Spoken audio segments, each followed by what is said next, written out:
Alright, time for another day of talking about the position by position situations around the league. Today we're swinging with cornerbacks. Alright, let's see what we got here.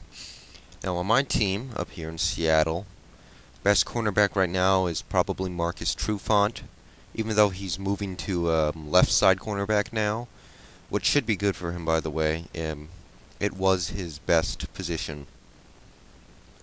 Well, I should rather say he was much better on the left side earlier in his career. Um, Entering his fifth year out of Washington State, 11th overall pick of that 2003 draft. Um,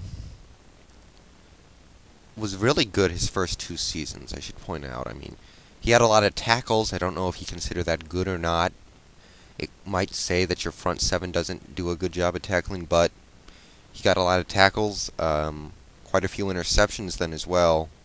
Very good in coverage. And the last 2 years, his stats have been falling off. He's missed a game in both seasons. Tackle numbers are down. Only has 2 picks. But, he's doing a pretty good job in coverage, especially those times when we don't have a serious pass rush. He still manages to cover pretty well. He gets burned every now and then. I think he got burned, got beat for like 6 or 7 touchdowns last year, but given our pass rush situation last year, I can't really blame him. He's a good player, a lot of potential, good speed. Needs to work on his hands since he drops a lot of picks.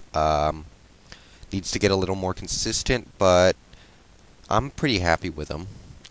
Okay, on the other side right now, it looks like we got Kelly Jennings, the second-year player out of Miami, first-round draft pick in 2006. Didn't play too much his rookie season. Spent quite a bit of time on special teams, got a lot of tackles there.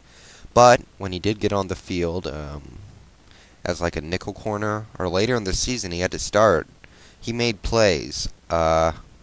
Obviously, he forced the fumble against Denver, I think, on the special teams play. He came up with that interception against Green Bay, kind of meaningless at that point, but cool play. I think he really did play out of his mind against Denver. He had a couple of touchdown passes that he tipped away. He also did good against San Diego when he was thrown into the fire after Trufant went on IR, so I'm pretty happy with him, and obviously he did well in the playoffs, forcing that big fumble that saved us against Dallas. And, yeah, I'm excited for what he's going to possibly grow into. He's obviously a very quick and fast guy, little small, but it's okay. I think he'll be an adequate number 2 guy this season. He had a lot of experience at Miami, so I'm not too worried about that. Behind them, I guess it looks like we're going to go with Josh Wilson, the second-rounder rookie. Bit of a controversial draft pick, and it wasn't who I would have picked, but who I would have picked ended up falling to the bottom of the 4th round, so what do I know, right? This is another very small, speedy guy. He doesn't have a ton of experience, only has 2 career interceptions at Maryland, but he has great physical talent. You can't outrun him. He's obviously good on special teams. He can return a little bit if we need his talents there at any particular time. So I suppose after last year, when we saw what Devin Hester was able to do for Chicago, taking special teams demons has really become a much more popular thing to do. So in that sense, the pick is pretty good. I think he can be a pretty good nickel corner. I've heard good things about him in camp. I heard he was even pushing Jennings for the starting spot. I don't know about that. We'll see. Behind them, you got Jordan Babineau. I think he's more of a safety. I'd rather see him in it's tough because he's not very good at tackling.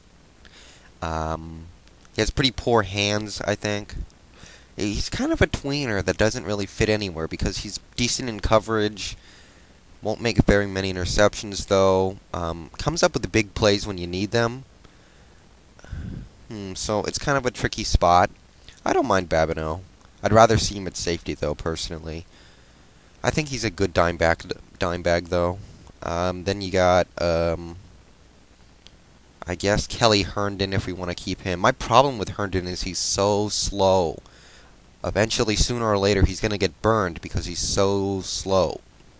But I guess he's going to be a backup pretty far back on the roster, and he is physical and good against the run, so I'll take it. And then you got Pete Hunter, the guy we picked up off the street last year in the playoffs, had a pick, recovered a fumble, deflected the Hail Mary pass against Dallas to end the game.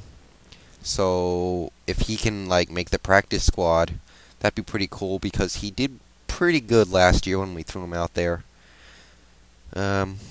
I'd rather he not get on the field as a starter anytime soon, but you could find worse practice squad players. So I'm going to grade this spot a B+. I'd grade it higher, but we don't have a bona fide number one cornerback on this roster, I fear.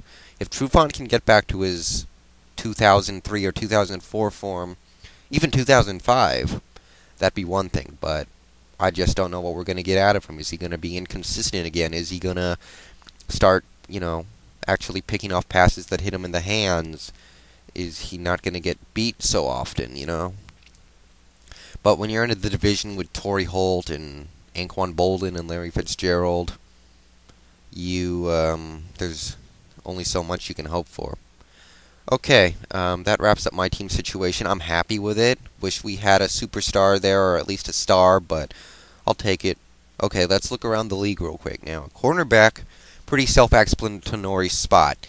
Most cornerbacks in the league are expected to be able to play man-to-man coverage against wide receivers, keep them from catching the ball, try to make interceptions on their own, and be able to tackle if the person they're covering catches the ball.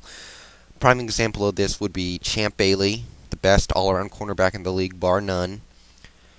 And actually the guy across from him, Dre Bly.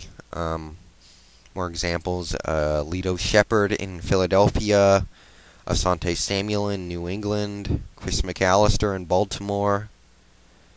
All these guys are pretty good at playing the man-to-man, shutting down guys by themselves.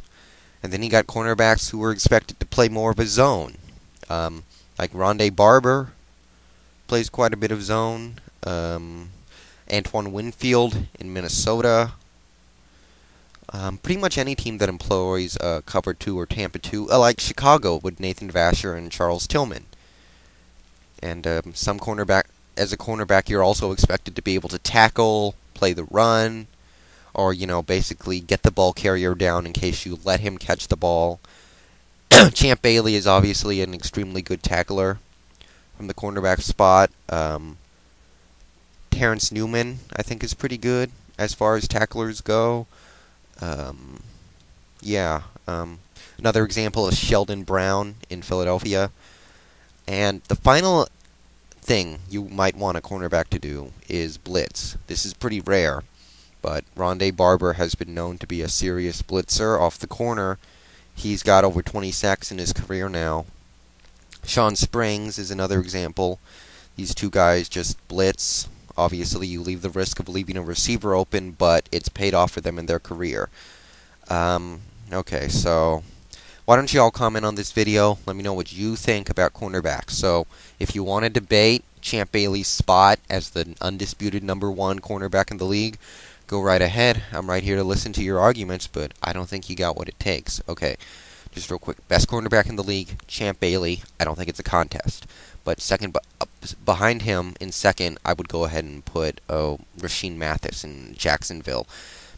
Most underrated cornerback, I'm going with Rasheem Mathis. He plays physically, tackles well, gets a ton of interceptions, covers well, doesn't seem to get a lot of credit. I don't know what's up with that. Overrated cornerback, D'Angelo Hall, talks a big game, doesn't put it up, gets burned way too much, was terrible at the end of the season last year and somehow made the Pro Bowl.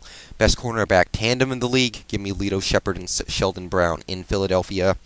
They complement each other wonderfully, and they do a great job of playing the game. Okay, breakout cornerback this year, I'm going with Jonathan Joseph in Cincinnati. He impressed me a lot last year as a rookie. I expect big things from this kid. All right, that's about it. I'm out.